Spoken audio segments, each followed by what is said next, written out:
I noticed you've got tape and more of like a rope. Is there a reason why you thought tape or rope would be better than a thinner braid? Well, it's more or less the way things evolved over time. Listening to Jim Gerrish and others, he was going with a 1/2-inch tape and really preferred that. And it is good for visibility. Of course, the tape, the disadvantage is that it gets weighted down by snow and ice and wind. Catches everything. But for visibility, it's really good. This time of year, do you have to do anything to it to make sure the cows or the deer see it so they're not running through your fence? There's not a whole lot you can do other than just, if you've got it up early and they're familiar with it, then they see it a lot better than when you just put it up and they're not familiar. And the reason for your posts as rebar, is that just because you're still grazing this time of year and you can't really step in a plastic post, or is it a cost thing? Well, you'll see when we get out there, but no, again, it's just the way things have evolved. I started out with steel rebar, but then people like Jim Gerrish would say steel is the enemy of electric fence. And so I was looking for a better option, and then it kind of evolved to this. This is Premier fiberglass, and I just drill that hole and use a cotter pin. Okay. This is what I would consider my semi-permanent post. And then these, Jim Gerrish has always recommended those. Are those the Kenco's? O'Brien's. Oh, yep, the O'Brien step-in. They're good, they're expensive, but they're good. And this is what I consider temporary. So it goes temporary, semi-permanent, and then, well, permanent, you know, you could go with, I don't have much permanent. I mean, some steel posts, some wooden posts, but right. Yeah, this will handle about anything. And then the wire the same way. It evolved from starting out, I don't have much on reels anymore, but it was a real thin, I think it was an 18 gauge, but then it was 12 and a half. 12 and a half gauge would be your permanent perimeter stuff. But again, semi-permanent posts and wire, it will handle about anything. I'm switching out all my rebar posts to that post. Once I found out that it worked, there was no reason to go putting up 12 and a half gauge permanent stuff if the more semi-permanent stuff would work. That's where they go when the ground thaws out. If it's dry or frozen, I want them out on the stalks and the pastures and things. If it's muddy, I want them on the sacrifice field. You listen to the forecast, you kind of plan ahead, and if I think it's worth it, I'll let them out of the sacrifice field and let them be out roaming wherever. But I do want to rotate my sacrifice field. Well, next year, for example, the sacrifice field would be the third year hay or 4th year hay. And so then if it's new, then I do have to run a perimeter wire around it to get it ready for the sacrifice field. Well, it's a rotation, and so I'm planting a new seeding every year. I'll just start this way. For example, this field right over the hill here, that will be my new seeding this year. Okay, so it'll go through like a new seeding year, and then 3 years of hay, and then it will become the sacrifice field. So I can tell you that field's going to be the sacrifice field in about 4 or 5 years. And then after it's in the sacrifice field 1 year, meaning the cows are going to calve out here. They're going to tear it up, but it's bale grazed, and I don't care. You know, they got to tear up something. And then once they do that, then I'm going to kind of disc it out and smooth it out a little bit and seed cover crops, and then it becomes a meadow for a couple of years, and then back to corn bean rotation. Is that cover crop then grazed eventually, or is it just left fallow for? Oh, it's grazed, or maybe baled. I guess what I'm saying is that the perennials will come back. You know, the orchard grass and that. I mean, they'll tear it up pretty hard, and I'll disc it, but some stuff will still come back. The alfalfa will come back, but then I'm going to add to it. Okay. I'm going to add annuals. So it's cover crops more in like a pasture mix than something like brassicas or turnips or, you know, kind of that classic. You are doing some of that too? Well, everything I can put in there. Okay. I'm going for diversity. Yep. I'm going for soil diversity, the microbiome depends on diversity and all Mm-hmm. that. So it's an experiment to figure out what will grow, what will produce tonnage to graze or bale. And I've had good luck with sorghum Sudan grass, buckwheat seems to work well. It's a tough environment, and I'll just throw any seed I can find at it and see what grows. Is there any sort of soil sampling going on before you determine what maybe you'll put in that mix, or are you just throwing everything down and seeing what sticks? Pretty much just throwing everything on it. Okay. When I seed the sacrifice field down in the spring after the cows go off, that's where it's looking like the warm season grass is what works pretty good. And Mm-hmm. yeah, I throw the excess corn and things in there, but again, that's just for an annual grazing. They'll come back in the heat of the summer when the permanent pastures have let up a little bit, and then they'll have a nice mix of warm season grasses. So they'll come in here when you run out of stockpile to graze, and then they'll be in here through March mud month, or basically however long it takes for that grass to regrow to start your grazing over in the spring. Well, again, this is the calving pasture, so they'll start calving in late March, calve all the way through April. I prefer to keep them here until the calving's done, because it's right here close to the barn. Okay. In this case, in this time, I usually have a lane to the barn of some kind, because you know how calving season can go. Mm-hmm. You may have to get one in and things. So usually no back fence. They have to go back to water, and they pretty much stay out of the mud. I mean, if you're giving them a fresh break every few days, then that's where they're going to bed down. What's your metrics before turning them back onto spring pasture? What are you looking for in your pasture before you decide to get them off of the sacrifice area, you quit bale grazing, and they're starting their rotations all over again in the spring? In the spring, I'm looking for the grass to get well established. Don't put them out there too early. Is there a height requirement that you look for? One thing I go by seems to work is when I'm mowing our yard for the second time. That's about right for putting them out there. You just want plenty of want the grass to get off to a good start. I mean, I'm still on a take half, leave half, and I think this spring actually, I think I might try something different. I might change it up a little bit. I might just start going through that first rotation as fast as I can. Just take a third, just top it, keep going. And I just might try it, just see how it works. Do you offer any hay once they are turned back out on pasture for a little bit to give them some dry matter? Do you have a problem with running manure in the spring? No. Calf scours, anything like that? No, Never. that's the beauty of this. You've got a clean sacrifice field every year, different location, Mm-hmm. and so you don't have any buildup that way. And then once you get them out rotating, there's you're on fresh grass Right. and sunshine. Yeah. Do you notice your sacrifice areas where you're bale grazing? Do you notice an increase in production the following year or a few years after from having the cows on here and really stomping a bunch of nutrients into the ground? Well, again, that's evolved too. I used to try to plant corn the same year of the sacrifice field. That just wasn't working. It's just too beat up. The soil structure and everything's terrible, So then I started thinking, well, why don't I just graze it a year and let everything come back that it wants to, and let it mellow for a year. And then I thought, well, why not do that 2 years? And so that's kind of what, after 2 years, things have had a chance to kind of settle down, and then you can plant corn into it. Now, your question about the nutrient levels, well, I don't know, I soil test. And Yep. Yeah, you can see a charge from all the manure. Can you? Yeah. Eventually, we'll make this healthier soil, better soil, more productive soil. That's the way I look at it. Your soil, I'm trying to bring back the soil biology. And after a sacrifice year, you've got all the manure and the hay and everything added to it, and then you plant a diverse cover crop on it.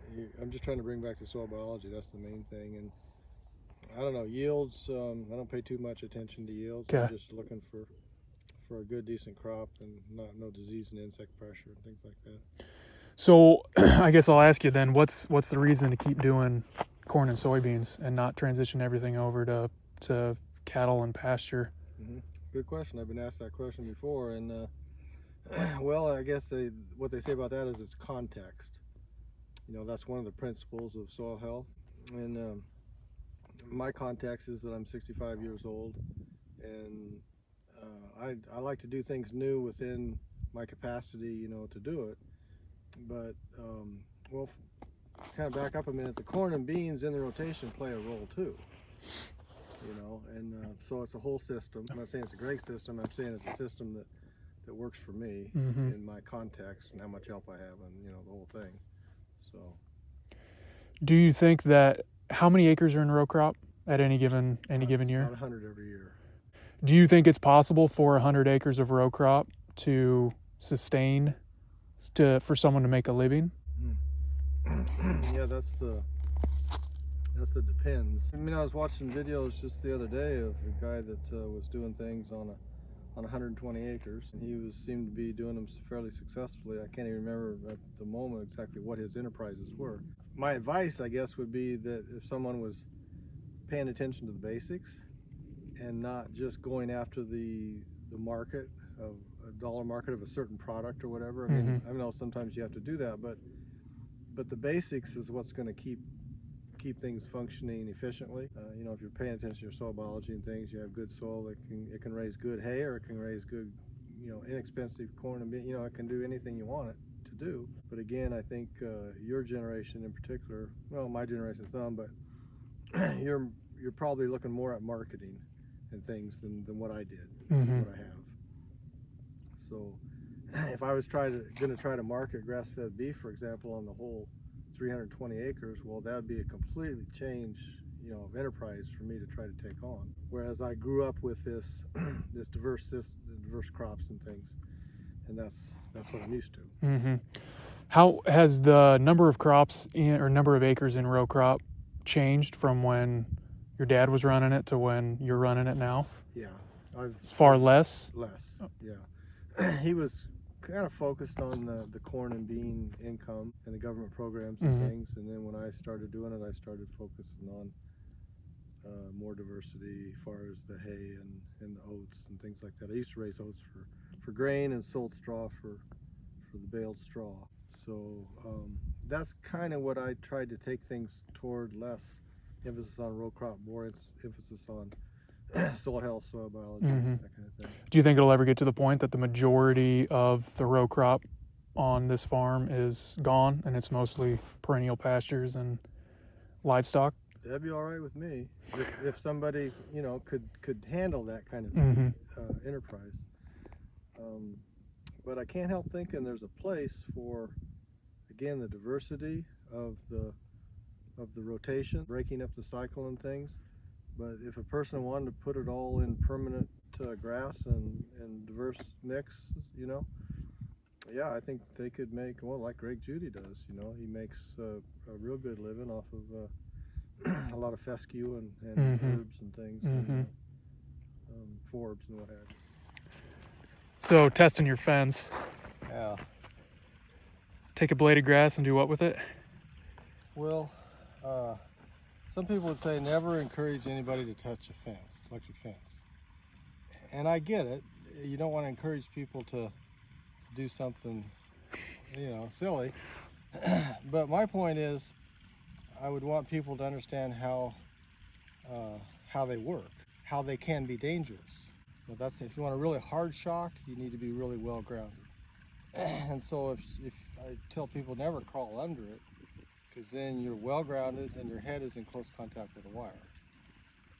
And most people wouldn't want to go over it, but that's the safest. Because the shock to the head hurts different. So if I want to test a fence and I really don't know, I'm in a stranger's place, he may have a big high-powered thing on there, I don't know. So I take a blade of grass and just start out far away like that. Now on this one I can feel it right there, just barely. Okay. And as you move closer, you'll be able to feel it more.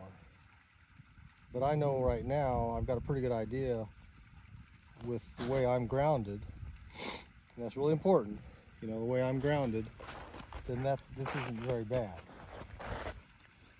So the next step is, if I want to test it with my hand, I would grab it tight, because I can't hardly feel that. But as I go loose like that, then I can hear it clicking. Yeah, I can feel it more. So people who, you know, go like this to touch it, they're going to get hit harder than what I am like this. And you're on solar chargers? This is on a 110, but it's a very small fencer. How many volts? Well, volts I don't know, but what's the other term? What is it? It's yeah, joules. Ty. Yeah, it's like a 1 point, maybe a 2. Yeah, I'll say a 2. I just want to end by saying it's about the grounding. Right. So now I'd like to see how you do with your grounding, because your grounding doesn't look as good as mine. No, not at all. I mean, there's a little bit of rubber on these, Okay, but so it's again, mostly... Again, this is like stepping up to something you don't know. So you pick a grass blade. A green is what you want. You know? Okay. Green is wet. But you take that in your fingers and you start out at a safe distance. Can you feel it? Yep, I can hear it clicking too. And take it in a little ways further. Yeah. Hey, you're obviously not as well grounded. Yeah. I mean, you're better grounded than I am. Yeah, that went all the way up my arm. Really? Yeah. It's the shoes. It's the shoes. Well, I'm glad I didn't just bare hand that thing. Well, the other big mistake you can make is you grab a hold of the steel post across the wire. Big mistake. I bet. So did I hear you correctly that this was an area you fed hay in the last couple days because of the cold snap we had? Yeah. Yeah, I rolled out a couple bales. You do roll them out? I do. Okay. They were in here about 3 extra days because of the cold snap we had. Before that, they were in here probably 3 or 4 days, and then the next 3 days. Was there anything that you did leading up to the cold snap? And it was, from what I had looked at, it was about -30 with the wind chill for at least one of the nights. Actual of like 5 degrees one of the days. Was there anything that you did ahead of time to kind of prepare them for the cold snap? Other than the supplemental hay. Okay. And getting them out of the wind. Yep. That was the main thing. And what breed cattle? Oh, these are mixed. Mostly black and red Angus. You just sold off the calves, and that was, what, a week ago, 2 weeks ago? It was January 8th. And was that decision based on the market this time of year, or the fact that it makes more sense economically to take the calves off of the mamas during the winter? Both. I weaned I usually wean in October. I guess the main reason is I need a vacation. I need a break, and so if I get them that first sale in January, it's a pretty good market sale usually, and I get them gone, then I've got a little break. So I just had the one herd to manage. So when you wean your calves, after they are broken of that nursing instinct, you don't reintroduce them back into the herd with moms? You keep them separate? I keep them separate. I've considered that, and I'm kind of getting into waiting longer to wean them. I mean, I like grazing the entire herd out there on my warm season annuals, for example, because I think everything does good. And when the crops start coming off, I get the crop residues. I think they all do good on that. That group of calves then, are they run in the same exact manner, moved and grazed? Well, no, not exactly. The weaning, we can look at it later, but there's a weaning pasture. I stockpile it. In other words, I don't graze it in August or September or October. And so it's ready for the calves to go out on, and it's just sectioned off into 3 different paddocks, which starting out I was calling them October, November, December. That's kind of the basic. You know, you just give them a paddock and they're out there. Plus I set out a bale of hay, and I've been feeding acre. I noticed this one in front of you here, she's licking snow. Do you provide water when they're out here on pasture in the middle of winter? Well, it depends, but as we just crossed the ditch down there, you could see there was plenty of water for them to get there, but not always. Sometimes that's a problem. Do they have any issues using water or using snow as water? On one of those other pastures, I was thinking about that. Gabe Brown says, you know, his cows do fine on snow and everything, but they were just on the wrong side of the wire, and I didn't get around to moving it. And when I finally did move that wire so that they could get at the Cobat water, they really went after it. Okay, they were thirsty. thirsty. So would this have been an area that's normally in your grazing rotation, or are they in here simply because of the wind protection it provides? No, it's part of the grazing rotation. Okay. Yep. I was kind of looking ahead at the forecast, and I thought, well, this would be a good place to stop. It's well protected. And ideally, I'd have that manure over there, up more. Yep, more uphill, let it run down. But getting in here and getting out of here was kind of and I don't have a bale unroller, I just do it with a loader. Okay. So bale kind of takes off on its own. But yeah, I should pay a little more attention to keeping the manure up there. I can see that right here. But I gotta be honest, their hair coats look amazing. well, They look shiny even this time of year. I gotta be honest, they were in better body condition starting out. Okay. Grazing in January. When I first started grazing the pastures, I was amazed how good they looked. But now I'm starting to see, they tell you look for that triangle, Yep. That death triangle, and that bone right there that kind of sticks out, and then you got the brisket and different things you look for at the condition store. But I could tell, we had some really cold weather there for a while, and they were just trying to maintain their body. Mm-hmm. Let's go take a look at the mineral feeder. I don't know if that's... Do you have a herd leader that you kind of focus on getting her to do what you want the herd to do and they'll follow, or? No, not at this time, but that does happen. Okay. And you hate to see her go. Yeah. Well, see, they ate all the mineral I put in there, and there's a reason for that. Because if they're getting everything they need, they don't touch that mineral. And they're always eating salt. But sometimes they eat mineral, sometimes they don't. So I never know for sure what I'm going to get, but it sure tells me something. It tells me that they haven't been getting everything they need. Do you analyze your hay? No, but I grade it.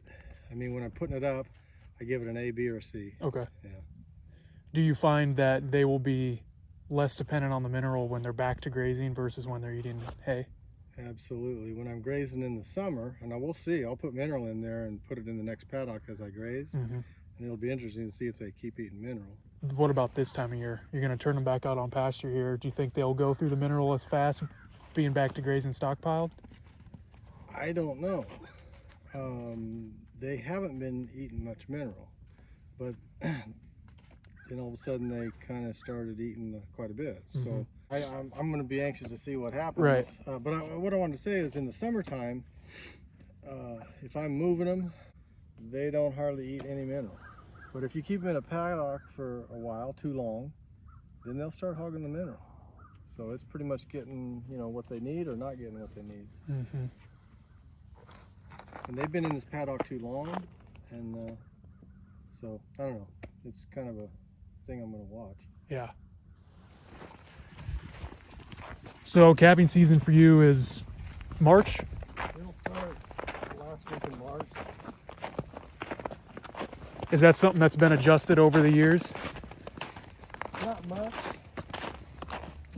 I moved it. I started turning the bull in July 15th instead of July 20th, 25th, something like that. Any thoughts about kicking your calving date back? Oh yeah. The ones that calve later, for example, I'm out rotating them through these paddocks in the pasture, and they're getting further and further from the barn. So if there is an issue, well, you kind of got your fingers crossed, because it'd be kind of hard to bring the animal all the way back, separate it from her, bring it all the way back to the barn. That's really the main thing, is if I've got them out there on a sacrifice field and I have an alleyway to the barn, Mm-hmm. then I can separate one off and bring it in if it needs to call the vet and that kind of thing. So again, context for what I, for the help I have and the age I am and things, it's nice to calve close to the barn. The idea that Greg Judy does is you want to calve when they're out on spring grass, because that's when their peak lactation is, and it's healthier for the calf, healthier for the mom. Yep. But you've never run into any issues having them eating hay? I wouldn't say I've never run into issues. Just last spring, for example, I had trouble with calves being, it wasn't exactly weak calf syndrome, but they didn't seem to have the intuitive knowledge to suck on their own. And so I had to help an unusually high number of them get started. and that wasn't fun. Yeah. And so, yeah, you're right. Paying attention to the nutrition at calving time is really critical, and it also affects their breed back.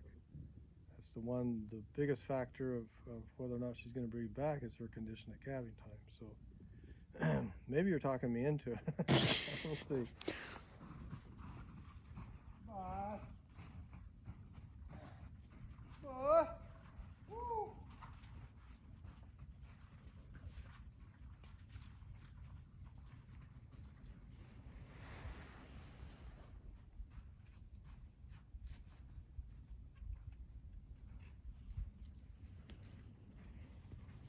Bye. Bye.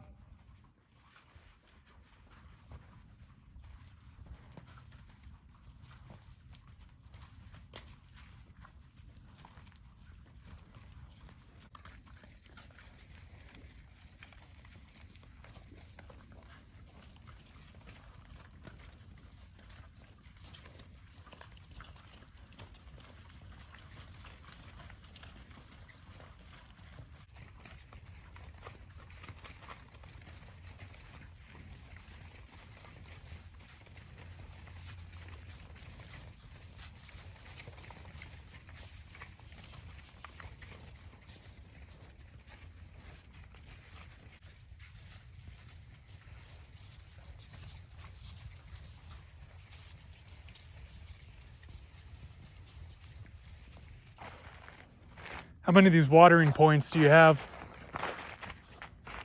Those cobalt waters, I have 6.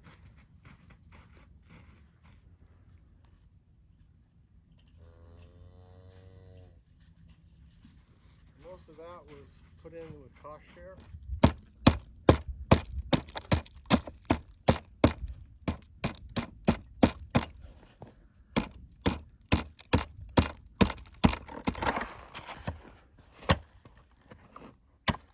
So you've got the pond behind you that's feeding this water. Did you dig any ponds, other ponds on this farm purposely for water points? Yeah, Dad did. Dad built 2 and I built 1. Okay. We hired somebody to build it, but you know, 2 was his idea. This one and the one over west, that was back in the 70s. Do the cows ever have access to get into the pond itself to drink, or are they strictly for providing water to these water points? Unfortunately, they did back in the day, back in Dad's day, but it soon became apparent that they can destroy a pond pretty fast. So, other than to flash graze, they don't have access to the pond. Okay. Oh, no, they seem to be satisfied. You know, they're finding something. Yeah, and there's a lot of green in here. They like it. So 30 head, how 35 head right here. 35? Yep. How big of an area did they just get? 2 acres. It goes around this hillside here. They'll be on here for how long? Oh, until they start telling me it's time to go. Okay, so you'll check them every day? Every day. Once a day? Yep. They'll be on here for at least 2 days, maybe 3. And you were commenting on the crustiness of the snow. Is that a concern right now? Not really. They seem to be doing fine. But you've probably heard them say that they'll graze through a foot of snow, Mm-hmm. but it only takes a half-inch ice or even a quarter-inch ice to stop them. They're grazing machines. That's what they are. And you were mentioning that this is the 3rd time through each one of your pastures, correct? This is the 3rd round, and I've got about a week or week and a half left. Okay. Yeah, well, I just about make it through January to February 1st, and then they're talking warm weather, so that won't be too bad a timing. If it starts thawing out in February, I'm going to want them over to the sacrifice. So you mentioned the years past, you've done 2 rotations through your pastures, and then you start stockpiling it to not even be grazed until the following spring. Is that correct? That's correct. I want to build up the litter. Okay. And I may go back to that next year because I really like to build up that litter, and it's good for the soil. So that means you feed those underground critters. Yep. Oh, 100%. So that means you ended up in the years past, you transitioned to feeding hay in what month? Again, it depends. I get them out on row crop residues as soon as possible. usually early October. And I can do that just by getting one field combined. As soon as I get one field combined, turn them in there if it's a fenced off, area. So I try to get them on row crop residues as early as possible, and can probably do that till January 1st. Then you're back to that what you talked about. Do you let them out or do you put them on the sacrifice field? Kind of depends on the situation. I have put bales out on row crop before and kind of supplemented the row crop that's been grazed over pretty hard and give them the choice. Do they want low quality hay or do they want to go out and eat, leaves and husks? You probably heard that, but they go for the corn, tend to go for the corn first, and then the leaves, and then the husks. So if you go out there and you see that the leaves are pretty already gone, there's nothing left of that, all they got left is husks. Well, that's okay, but it's not, they're getting it down. Do you supplement with any protein when they're out on corn stalks? I do. I usually start protein January 1st and just a tub, out there, let them free choice. And this year it'll be more like February 1st. So if they're on pasture or eating hay, there's no supplemental protein? No. Just on the crop residue? Yep. And there's usually pretty good residue, some corn, ear corn things. The important thing I kind of was thinking there is that I'm watching the manure. And you know how that is. If you've got that nice manure patty with the pond that Greg Judy tells you to look for, then there's no reason I can see to feed protein. And I did notice here lately that at first I was seeing perfect, and now it's getting a little. It's not like road apples or anything, but it's starting to firm up and stack up a little bit. Yeah. So I'm going to see what's going to happen here if the manure goes back to a perfect manure pile. Then again, not going to worry. Excuse me, not going to worry about protein.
So your rotational style, even during the growing season, is paddock sizes like this, moved every couple 2 or 3 days?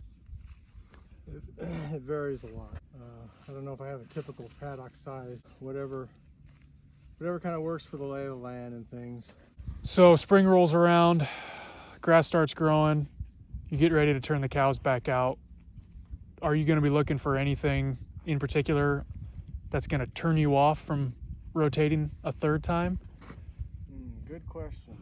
When I did not graze the third time, it left quite a bit of residue and litter, is what I wanted. But it also kind of warmed up slow in the spring to take off. Again, I'm not taking, on this third round, I'm still trying to do a take half, leave half. I'm trying to leave something there. That is something I should look at to kind of weigh, is it taking me in the direction of my goals, or is it not? You did mention that by having that residue, turning cows out onto spring growth, would you agree that they tend to do better having some dry brown matter along with their... Yeah, that's right.